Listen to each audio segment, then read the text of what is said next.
我自己本身也有在扣留所里面待过，非常的恶劣。环境很肮脏吗？厕所非常肮脏，然后包括你没有干净的水源，那个房间非常小，然后是非常的拥挤，然后没有光线，因为长期是封闭的嘛，是水空气不流通， OK， 所以有这样子的问题。很多最长有几年被扣留，因为没有办法获得保释的这群人，我看过最长是7年，原因是因为他不想要认罪，因为他认为自己本身都没有犯错嘛，但是因为没有认罪，所以他就必须待在那个监狱等待审讯。这些检控官或者是警察会甚至讲说，要不然你认罪啦，你认罪我们马上可以释放你。这种司法的不正义导致有些人，即便他们没有犯错，或者他们不想要认罪，但是迫于生活的无奈，因为他们要照顾自己的家人，上前去认罪，这样就被逼认罪。对，所以保释这个东西为什么非常重要，就是。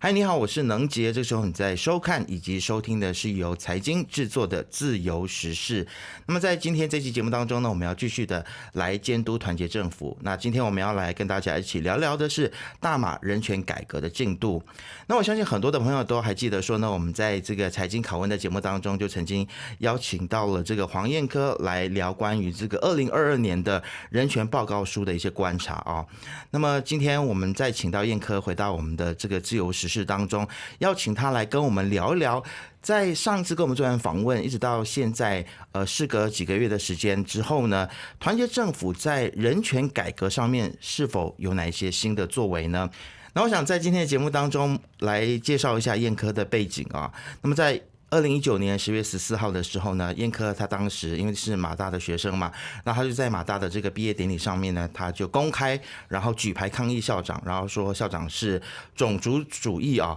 然后呢他就被控了啊，被控公开侮辱，然后抵触刑事法的第504蓄意侮辱的条文啊。目前这个案件呢已经进入了第3次的这个自辩的审讯，那等一下也来跟燕科来谈一下他这个案件进展有什么样子的进展啊？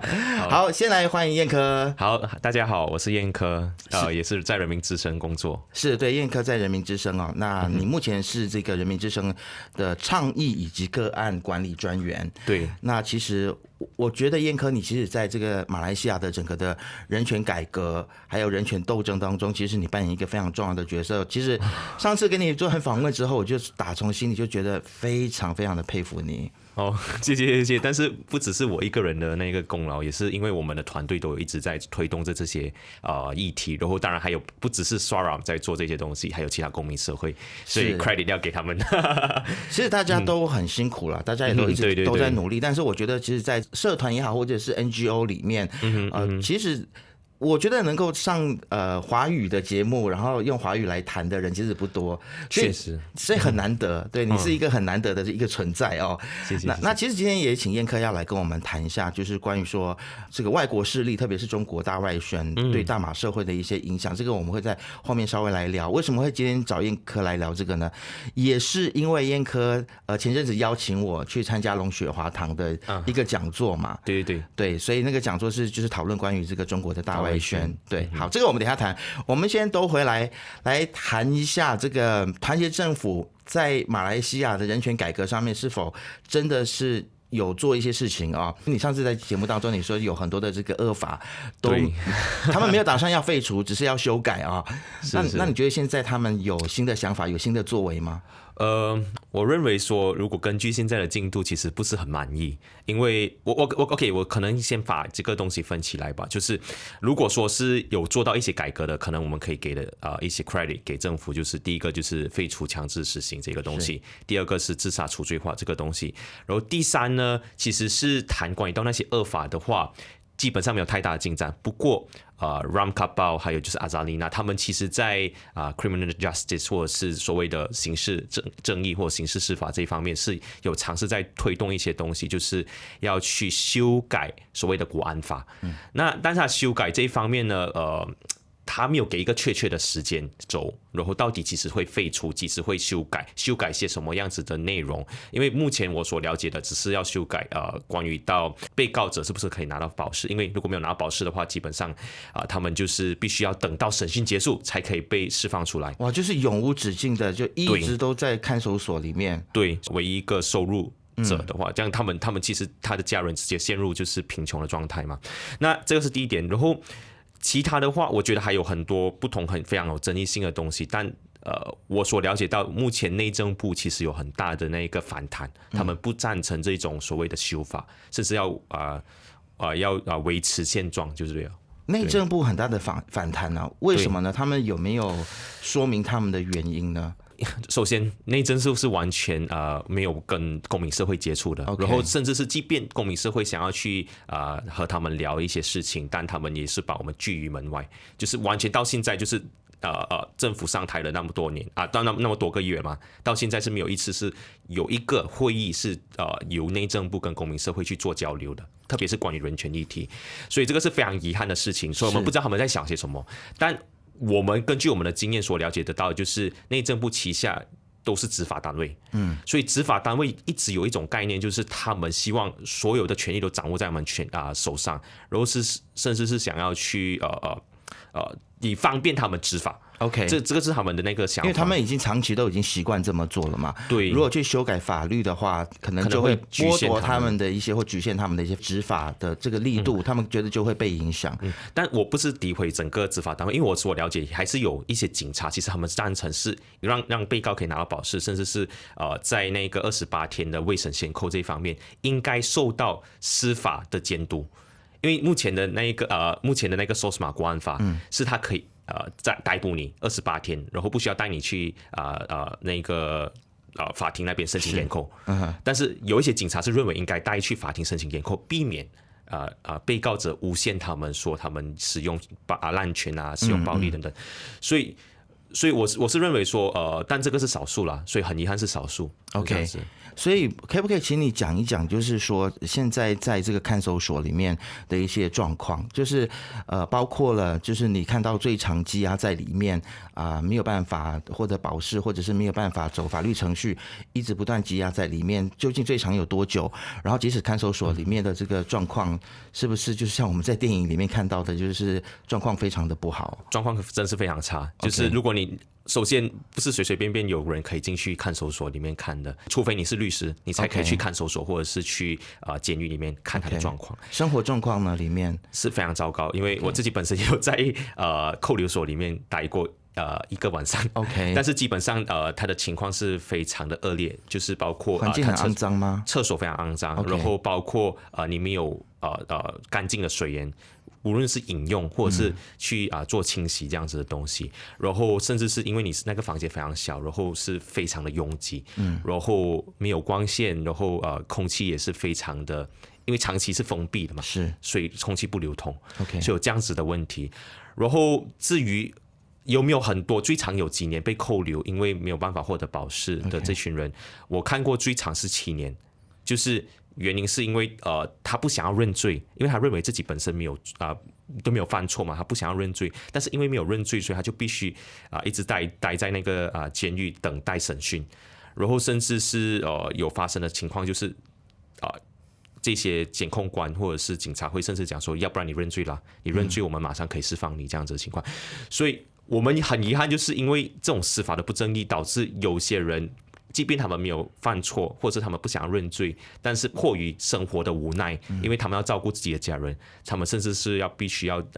上前去认罪这样子，就被逼认罪。对，所以保释这个东西为什么非常重要？就是保释至少是能确保说他不是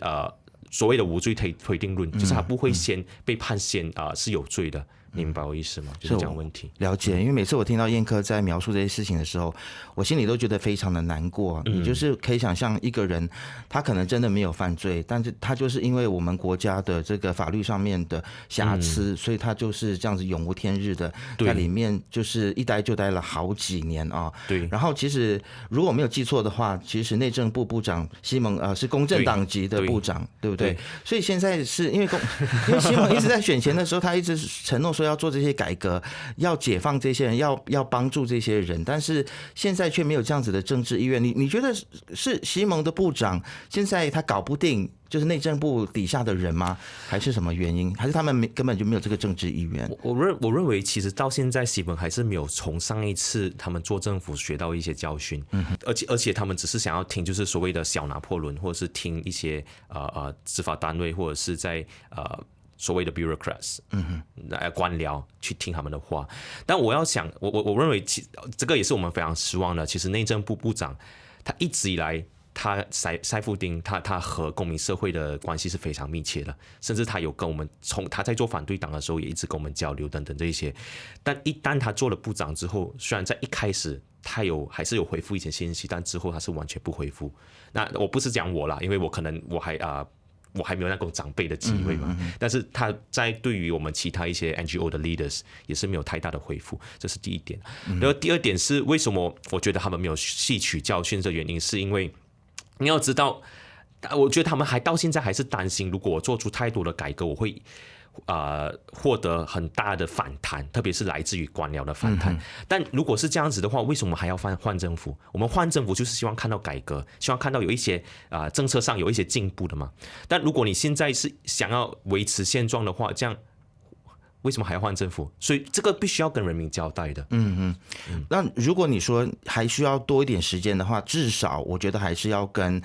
公民团体或者人权团体要来沟通说，那究竟你需要多少时间？那是不是有什么办法？我们可以一起来想办法，一起来努力，一起来合作。但是现在是没有看到说，就是西蒙的部长跟你们有太多的沟通或交流，然后一起来想办法。对，除了阿扎丽娜，还有就是Ram Kapal， 他们是有经常的去和公民社会交流，但其他部长可能是比较。他的交流的那个机会是比较低的。OK， 然后包括内政部长也都没有跟你们，内政部长是完全没有交流的。所以我觉得他们的那个心态是非常的错误的原因，是因为他们一直想着要如何当下一届政府。他们完全没有想过这一届政府到底是要如何维持。他们必须知道，就是当初支持他们的人是来自进步的选民，或者是想要看到改革的选民。所以。但是他就把这一群人当成是他们的定存，觉得说他们是永远会支持我们，所以我们现在要想办法去开拓新的版图、新的选民，就是去找可能中间或者是倾向保守的选民。所以因为如此，他们就不想要去维持这种改革的那个历程。其实我相信我们大家在期待的一个好的政府呢，是在选举之后就可以好好执政的政府，而不是一直在思考下一届要继续当政府，然后在执政的期间一直不断的在竞选的一个政府哦。对。其实燕可，你每次来的时候呢，跟你讨论这么多，或者你每次跟我分享故事的时候，我都觉得蛮难过的。但是你是每一天都要去面对这些令人觉得心酸跟难过的事情哦。我觉得你的心脏真的是非常的大颗。我想要就是也趁今天这个机会啊，就是也让你来分享一下，就是为什么当初你会就是有这个决心要来投入这个人权事务或者是人权改革的这个斗争当中呢？因为其实我自己以前也是一个学运分子，我也是马大新青年的前主席嘛。然后一直以来都有接触这样子类似的议题。那虽然我是土木工程系毕业，但我有尝试回去我的本行去工作，但有发现到有一点点不太适合，所以我才决定就是第一开始我是去这个查尔斯。Charles Santiago 就是巴生的国会议员的办公室做那个政策研究员，然后过后我有发现到，其实你在做这政策研究的时候，虽然有时候还是会去找一些利益相关者去讨论一些议题，但你不能直接投入草根的运动，就它有一定的局限，因为你的时间都被可能这个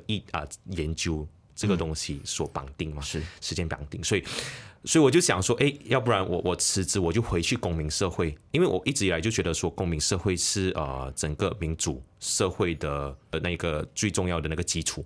就如果你没有公民社会，基本上你有再多的政党政治，它都会陷入所谓的非常的很恶斗啊，就是恶性的那个争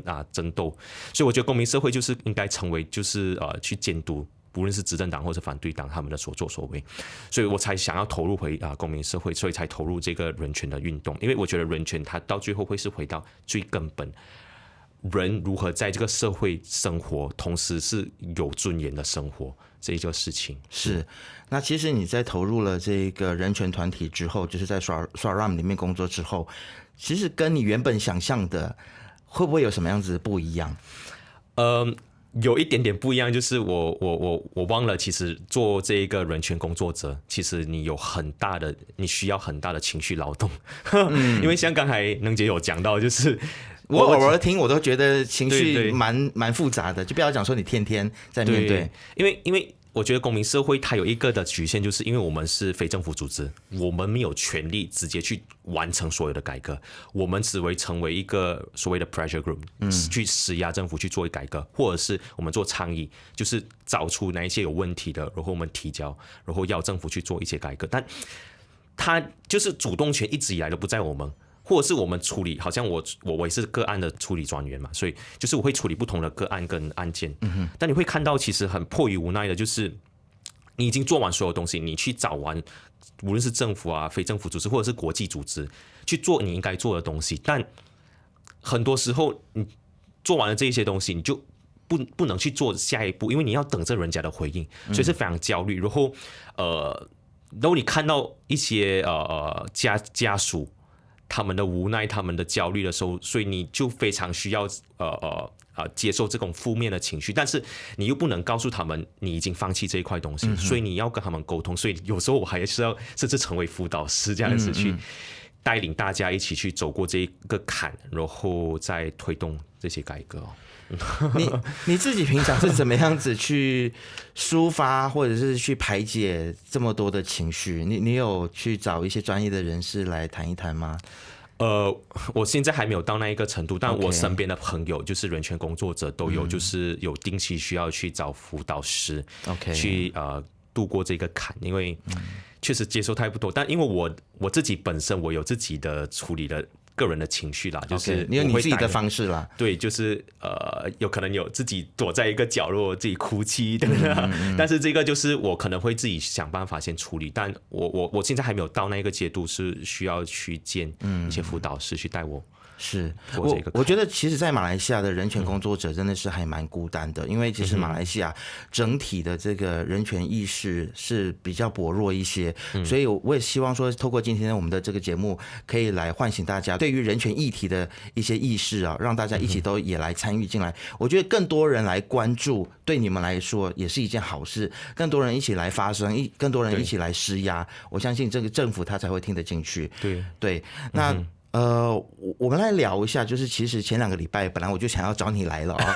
但是后来你去了一趟台湾，对，你去台湾参加了一个就是亚洲公民未来协会举办的探索台湾在东南亚区域公民空间紧缩下的角色啊。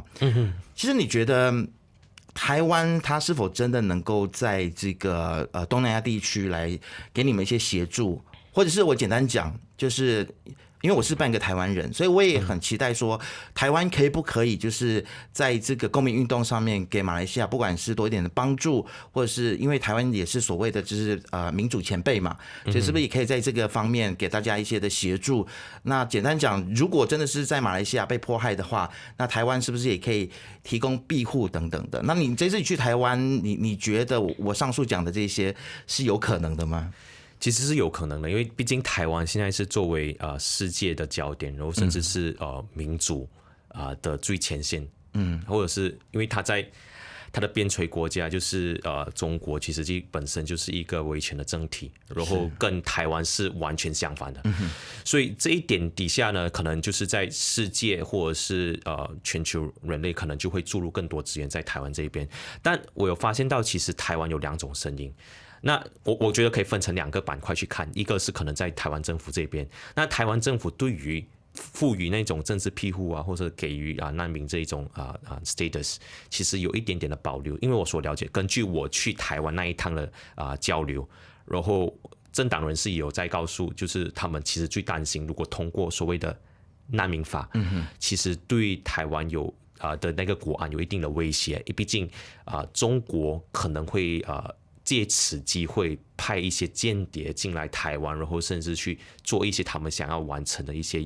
目标，这个是他们最大的问题。但公民社会其实你去跟公民社会聊的话，他们反而是认为说这个是人道的问题。如果说今天无论是来自中国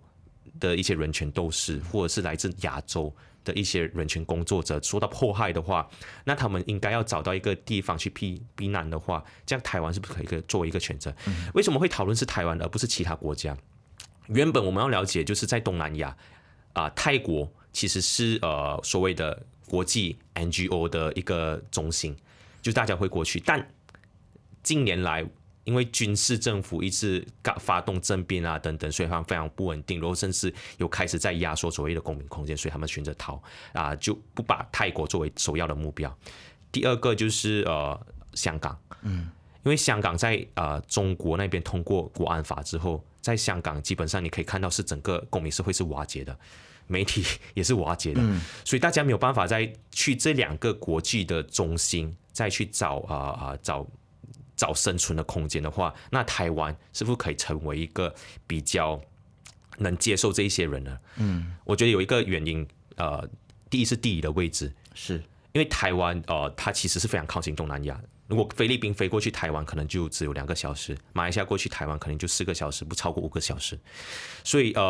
因为有地理的位置，所以我们不会选择可能亚洲其他民族的国家，比如说韩国啊，或者是日本这样子的原因。第二，我觉得是台湾本身的文化跟东南亚一些原住民是有一定的关系的，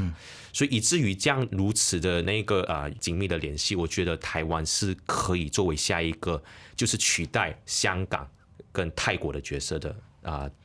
国家。了解，所以听你这样讲，感觉上其实像是台湾的民间，他们是还蛮希望说，台湾可以成为这个亚洲的一个民主灯塔，然后也可以成为大家的一个避风港。但是就是政府本身比较保守一些，当然我们可以理解说为什么政府比较保守，像你刚刚所说的，台湾政府可能会担心说会有间谍的问题，但它是可以透过一个审核机制去解决的，所以希望它不要再成为台湾政府的一个借口啦。那么现在其实台湾的这个公民组织也是不断的在推进这个，希望台湾政府可以通过这个难民法。因为第一是难民法啦，第二个我们有谈到公民空间，就是起码我有发现到台湾有一些的法律是比马来西亚更严苛的。那是一定的啊！你在说什么？台湾还有那个通奸罪，真是觉得太不可思议了。但如果讲到公民社会，其实就是他们，如果你要成立一个法团，或者是所谓的 NGO， 是你必须要有30个人的成员，你才可以成立 NGO。马来西亚只要有7个人就可以成立了。所以我看到我去到台湾，我了解这个事情，我觉得有点夸张。所以就是为什么他们有谈，就是应该不要设这样多局限，因为公民社会本来就应该百花齐放，即便有2个人、3个人去要搞一个 NGO， 也应该要给予更多的空间，就这样子。对，其实有时候台湾政府的这个脖子也是很硬哦，脑筋有时候也是转不太过来，然后这个公民团体也是要一直不断的奋斗跟努力。其实我相信每一个国家都有每一个国家的难处啦那都是要靠大家继续的努力。但是其实我最近在马来西亚的这个公民团体里面呢，就常常听到一句话就是说其实虽然说这个台湾是所谓的应该说是他们常常在听到说台湾是民主前辈的时候，他们就觉得有一点不自在，一定要出来反对一下甚至是说台湾的这个民主经验跟马来西亚不太一样，因为马来西亚有马来西亚的国情，我们的族群比较复杂，所以台湾的经验不一定能够给我们参考。而且最近这种的说法越来越多，让我听了很心累所以我想听听燕科你的想法是什么。